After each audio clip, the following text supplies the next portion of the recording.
Hey guys, I'm David Dang here, and today I have a really special interview for all of you.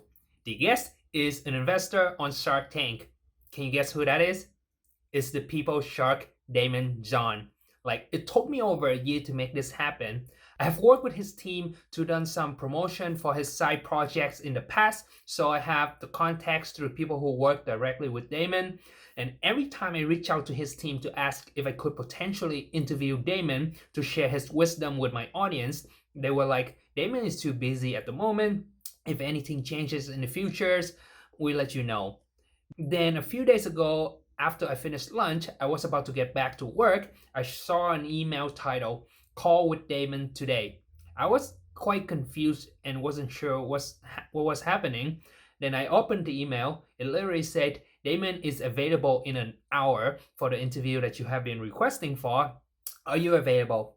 Like, I was freaking out when I saw that. Then I immediately responded with a resounding, yes, I'm available. But then I was also panicking at the same time because by the time I saw the email, 30 minutes have already passed. That means I had less than 30 minutes to prepare for one of the most important interview I have ever done. In my head, I was like, how the hell am I gonna prepare for this interview in less than 30 minutes? But regardless, I dropped everything I was working on and then make it happen. I wish I had more time to prepare for the interview to come up with better questions so that I can bring you guys more value. But I'm happy that I got to talk to Daymond. Like, I grew up watching Shark Tank, so Daymond is definitely one of my favorite sharks. Well, anyway, I'll shut up and let you watch the interview. Enjoy. What's up, David? Hi, Daymond. How are you? I'm well. How you doing? I'm doing well. Thank you so much for taking your time out and join me in this interview. I really appreciate it. No problem. Thank you for being a Powershift ambassador, and thank you for all the amazing quotes out there and getting people, starting people's day off or ending people's day on a positive note. Yes, thank you. I don't know if you remember me, but last year, 2019, I was at Grant Cardone 10X event, and I was in line. Like, I saw you taking picture of people, and then as a kid, I've always been watching you on Shark Tank. I watched like almost every single episode of Shark Tank. I'm a big fan of the show.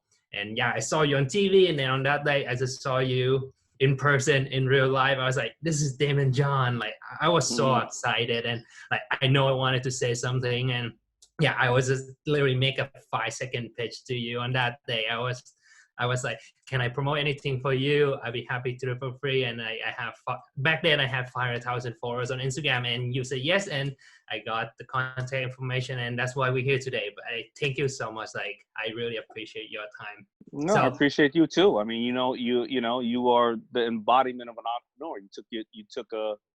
You saw me, you took the shot, you showed how you can add value to me, and then now we have a relationship where hopefully I can add more value to you. So thank thank you. you for being, living what you preach. Thank you.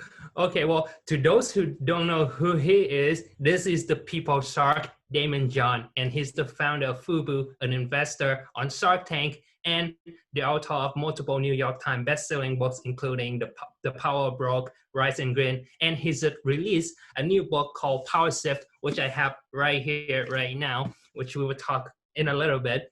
But Daymond, can you share a little bit about your entrepreneurial journey? How did you get started? Yeah, well, my entrepreneurial journey started off when I was 6, just kind of selling little things here and there, and then I would go and work for other entrepreneurs like electricians, or I would work in a popcorn stand, for somebody. I'd work at Church's Fried Chicken, and then I would continue to try to be an entrepreneur simultaneously by opening maybe a little crash car business where I buy crash cars and fix them up and sell them, have a livery van service where I would people get on my van for $1, kind of like a ride share.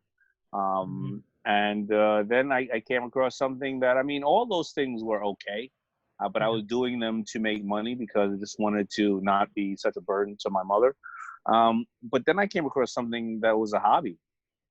That was my love of putting my love of hip hop together with my love of fashion and coming out with a couple of t-shirts and hats that I could sell to people, because not because I wanted to necessarily make money, but I wanted to have access to get onto um, music video photo shoots, or I wanted to wear my own stuff in the club. I wanted to feel cool about my stuff. I wanted to be able to know that somebody bought something from me and that they connected with what I loved. And it was also empowerment of a culture. FUBU for us bias. A lot of people thought it was just for people of color, but it wasn't. It was just for people who loved hip hop. I wanted to know that I could walk down the block and I see somebody across the street and they're wearing something, and I go, I know what they're into. They're into the same hip hop. I can have a conversation with them Mm-hmm. about Public Enemy or Run DMC. I know I can have a conversation with them. It's kind of like seeing, generally when you see somebody looking a little fit and they're weighing a certain thing, you could have a certain conversation with them about working out or yoga or this or that, whatever it is, right? And that's where it really started. And it was my need to just want to get this out there more and more and more, that I got more people around me that helped me. That was part of my army. And that's how FUBU started. I can get way deeper into it, but that's how FUBU started. And I really started in '89, and I didn't really get public recognition until maybe '97 or '98. I'm not sure. But it's been a crazy ride, and I've been an entrepreneur ever since. That's amazing. Okay, and I'm sure you heard thousands of pitches on Shark Tank by now. And what do you think is the number one mistake that entrepreneurs make when they pitch their business to investors? Assuming that the business is going to be this big, but they don't have any proof of concept, or assuming that the business is going to be this big because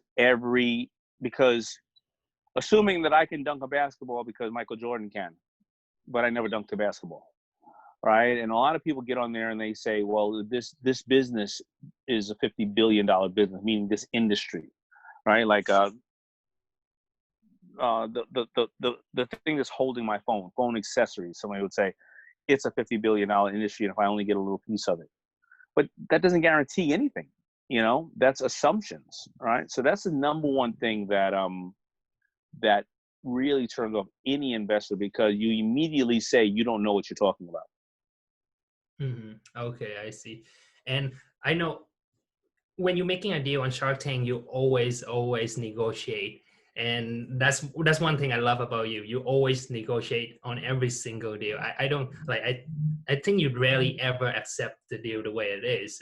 And what do you think is, how important is the negotiation skill for an entrepreneur? How important is that to be? Oh, I think it's critical. I mean, for an entrepreneur, yes, but for a person, negotiating skills are critical. I mean, you know, life is not what you accept; it's what you negotiate. And so, whether you are trying to negotiate who's going into the bathroom first in the morning, your husband or your wife or your sister or your brother, or you're negotiating to get a meal, or you're negotiating to get the remote control away from your best friend, you're negotiating. But in business, it's even more critical, because at the end of the day, you have to run the business, and you have to negotiate with yourself first if you're up to doing this, and are you ready to do this for the long haul. You have to negotiate with your employees, people to come to work for you and work hard for you, because they have their own dreams and their own aspirations. And then you have to negotiate with your vendors, your landlord, and then of course you have to negotiate with your customer, and why. And when you're negotiating with your customer or any of them, it's not about you. It's what's in the best interest of them. Why do your employees want to come to work? Why does your consumer want to buy from you? They can, whatever you're selling, there's another person selling it. So what's your unique selling proposition? Why is this advantageous to them? How can they buy into this thing with the least risk factor? And how can they trust you? And why are you the person to sell it to them? Mm-hmm. Okay, and I know that you recently released your new book, Powershift, which is, I think you released it back in March. So can you tell my audience a little bit about your new book and what it's all about? Yeah, so Powershift is a book that I felt was of value during this time prior to COVID, because it took me a year prior to write the book. And what it was and what it is about is the key things that people need to do to pivot in their life, and the way they negotiate in their life. And it's all about negotiation. But people are spoiled often because of Shark Tank, because they think in 8 minutes a negotiation is going to happen and you're either going to have the deal or not. you're almost never going to have the deal in 8 minutes of your first encounter with sharks or anybody else. Usually that's kind of like a dating, and you go back and you revisit. I'll call you later. I'll give you the pricing. I'll send you over the data, whatever the case is. But prior to getting there, you have to build influence with those people. And building influence may not be, you know them and you took them out for dinner and you called them a bunch of times. Building influence may be the fact that they checked your social media, they looked you up, and they want to see just what do you think? How do you act? Like, are you a very pleasant person? Are you a contributor to the team? Are you religious? Are you, do you want to save the planet? Or are you funny? Are you artistic? Whatever the case is, that's where the influence is built. After you build influence, then you negotiate with them. And then more importantly, once you finish negotiating, you may not get a deal. You may not get what you want, but you want to nurture that relationship way after, because maybe they'll think about the way that you acted and they'll want to do a deal with you in the future. They'll find a deal for you. Maybe they'll tell 10 other people and say, David, I met him, found him fascinating. It really wasn't for me at that time in my life, or whatever the case is, but I think there's something that you should meet David. You have to nurture those relationships. And those are the three aspects of the book. But I didn't want you to just hear it from me. So what I did was I put in there, I think, 10 or 12 subjects, people that most of them, people like Kris Jenner. I interviewed her in the book and to get her secrets for, way she power shifts in her life. Pitbull, Billie Jean King, who changed the face of women's sports, Lindsey Vonn, Mark Cuban, my fellow shark. And I asked them all of the things that I wanted to know on how they have become so successful in so many different areas of business and in life, and what were their secrets to negotiating. And I put it all together along with my secrets, and there you go. I have Powershift, and so many people now need it because they're trying to create power shifts in their lives, whether it be business or personal. That's awesome. Okay, and who is this specifically? Who would need this book the most? I know you mentioned like entrepreneur definitely need them, almost anybody, but can you give more specific? What kind of person would need to read this book right now? There's two types of people that need to read this book.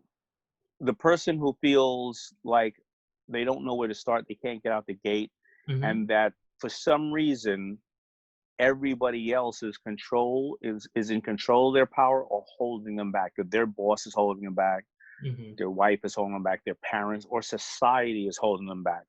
Right? So it's that person who just says, I don't have power. Yeah. The other one is the person who has a lot of ideas. They know they want to do it. They're all over the place, but they need to refine their ideas. They need to refine their approach, and they need to better their communication skills. And they need to search internally to say, how can I know I'm special. I know there's something there. I'm failing, but I'm taking a lot of swings, which I should. What are some tricks, tips, or advice that can let me home in on very specific skills I have and take advantage of that and use it to the best of my ability so I can start gaining more ground when I'm in the room, on the phone, or on the Zoom call with somebody. Okay. All right. And beside negotiation, what are some other skills that an entrepreneur must have to become successful? The ability to be ready to fail. Okay. And fail fast and be embarrassed. You got to be able to be humble, be embarrassed, fail, take small steps, and not use excuses and just keep falling on your face. Yeah, failure. Yeah, definitely. I think failure is the stepping stone to success, right? A lot of people, if they're afraid of failure, they're probably afraid of success as well. I agree with you. Like, failure doesn't matter what you do when you start something that out of your comfort zone, you have to be willing to accept failure. Absolutely. Okay. And what would be your number one secret to success? Like, what would be your number one secret? It sounds so cliche and warm and fuzzy, but doing something that you absolutely are pleased with, and I'll give you two things. Doing something you absolutely love, right? But before then, excuse me, and let me back up a little bit, is knowing your why. Knowing why are you getting out of bed? Why are you doing it? Why do you not have what you want out of life? Why are you doing it for other people? why are you scared? Knowing your why, knowing the core of what's driving you. I mean, that's your compass. I agree. Yeah, the why is very important.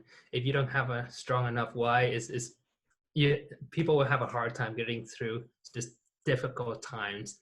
Yeah, understandable.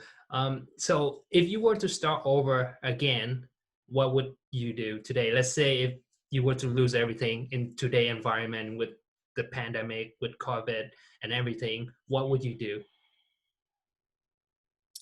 Go back to the why. What's important to me today is not necessarily what was important to me when I was a kid. Um, then do my homework on how I can accomplish that why. What are the problems out there that are in my way that I got to go around? What are the assets I need? Meaning, is it people? Is it money? Is it energy? Is it time? Is it an Mhm. education? And then constantly educate myself on it. Then I would take small steps in that area, while I was trying to do something to keep the lights on in the house, and take care of my needs. And I would take small incremental steps. And I would probably see over the time of taking those steps, let's say I say I'm going to put in an hour a day to this. If, in a month I go, something's not right, this is not my why, I don't like it, then I'll drop it. If in a month I feel really good about it, I'm going to put 2 hours into that. And then I got to Okay. check my inventory and see what I got to cut out of my life to put 3 more hours into it, 4 more hours, 5 more hours into it. Hmm. All right. Well, we talk a little bit about negotiation and how it is important for an entrepreneur to master that skill. Can you give some tips for like somebody who doesn't have much experience in negotiating? What are some of the tips to help that person to get what they want? To know that you do have skills in negotiating, you just have lost those skills, or you've thought a different way. But when you were a baby, you knew how to manipulate your parents or your brothers or your sisters, and Mhm. you use a very specific skill with each one of them. But more importantly, when people don't know how to negotiate, they need to think about one thing: what is in it for the person on the other side of the table? What do you want that person to take away and to see value in you? Also, what do you want the end result of the negotiation to be? A lot of times people don't know where they're willing to draw the sand. This is what I'm willing to take. This is what I'm willing to give. Because sometimes people say, well, what do you want then? Right? And then the third thing is to not take it personal, about what the other person on the other side of the table is doing. A lot of times people interpret things and internalize it and take it very personal. It's like that old saying, I forgot what it was, what book it was. I think it was 7 highly effective habits of influential people. They were like, when you're playing a game of chess with somebody, when the person moves on you, do you get mad at the person? And you would normally say, no, why would I get mad at the person? Because they said, what's their goal? They're trying to win, right? And if somebody Mhm. in the room was negotiating with you and they're doing certain things, they're just trying to win. Don't take it personal. Just try to understand what it is. Listen, their mother or father may have beat them up and locked them in the closet for 10 years of their life. And they've always told them, go in the room and just be nasty when you're with somebody, because you're going to seem like you're going to feel like the man or the woman. Well, let them do that. And you just say, hey, I don't necessarily appreciate it. If that's the way you want to do it, maybe this is not for you, and hopefully they'll come back around. If not, you don't want to be in business with that person anyway. And that goes back to what are you willing to settle for? If you're going to, not, if you knew already you're not going to settle for being with those type of people and that person's talking that way, then the negotiation is over. You just got to be very, very poignant and very, very on point with knowing those things. What's your why? What are you willing to settle for? Not take it personal that the other person is trying to win, and hopefully what's in the best interest of that person on the other side of the table to get this deal done, so both you collectively will be happy. Mhm. Okay. And how can that person identify what value can they add to the other person? Well, it all depends, because sometimes, and I think that's an excellent question. A Mhm. lot of times people don't know what value that you can add because they're not thinking. Um, you got to do research on the person. You also got to ask the person questions. Sometimes people don't say. Somebody said, no, I can't do it at the moment. And you may say, well, is there something in the way? Is there a challenge that you are having that I can help you with? Did I present it to you in the right way, or is this really not your area of expertise? What is the things that are doing well in your company? Where are the things that you're having a challenge with? Well, we're having a challenge with sales, and that's why I can't do this right now. Well, but are you having challenge with sales online or sales in the store? Mainly online. Oh, well, maybe it's not your website. Maybe it's your social media uh, representation. Maybe it's your software, your customer software. Is there a way I can help you? Because maybe I can show you that I can help you with this. And if so, that works out. Maybe we can do some other stuff together. But a lot of times people don't know the right questions to ask. Mm-hmm. I see. And you talk about all those things in your new book, Powershift, as well, right? So how to negotiate, how to identify your strength, what kind of value you can provide to the other person, and how can you get a win-win situation for both parties. Okay, Absolutely. I know you're tight on time, and well, if where can people find more about your book, Powershift? Where can they get one? Yeah, sure. You can get it on all platforms, Barnes and Nobles, Amazon, and it's also on Audible, and any other platform that you can find. It's everywhere. Okay. And if there's one advice you can give to any entrepreneur who's starting out right now, who's struggling because of what's going on right now, what advice, one last piece of advice, what would you give to that person? You got to take inventory yourself. You're the only thing that you can control. Your education, your body, your diet, your surrounding of the people that you want to work with and or use. So those are your assets. How do you tap into those things? Don't dress it up and say, well, if I only had $10,000, if I only lived here, if I only lived there. The world is so connected right now with these devices that you and I are talking on, that there is no only anything else. You can reach millions of people, like you've already proven with your social media. You could reach millions of people with your smartphone, right? You can communicate globally. You don't have to get on a plane anymore. So what do you have, and what are your assets, and how do you tap into use those first? Get the most out of those first, because that's the only thing you can control. Whether it's going to be coronavirus today, whether it's going to be racial unrest tomorrow, whether it's going to be a war, next year, or planes crashing into buildings the following year, or just a recession, things are always going to happen. So you have to try to figure out how to make yourself better and stronger with the assets that you have to go out there and present to the world what you have to offer. Yeah, that's an amazing advice. Yeah, thank you so much, Daymond. I know you don't have a lot of time, so thank you. I really appreciate you taking your time out to be on this interview with me and share your knowledge to my audience. I really Yeah. appreciate it. Well, thank you so much for approaching me and working with us and being a Powershift ambassador. It's my pleasure. All right, thank you. All right. Okay. All right, that was my conversation with Daymond John. I hope you guys learned something valuable from it. And if you want to get Daymond's newest book, Powershift, then I leave the link in the description below where you can get the book on Amazon.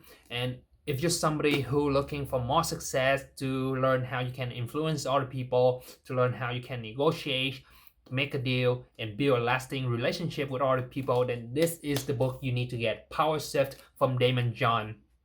And anyway, if you haven't already, also click the subscribe button below for more awesome content coming. I'll see you guys next time.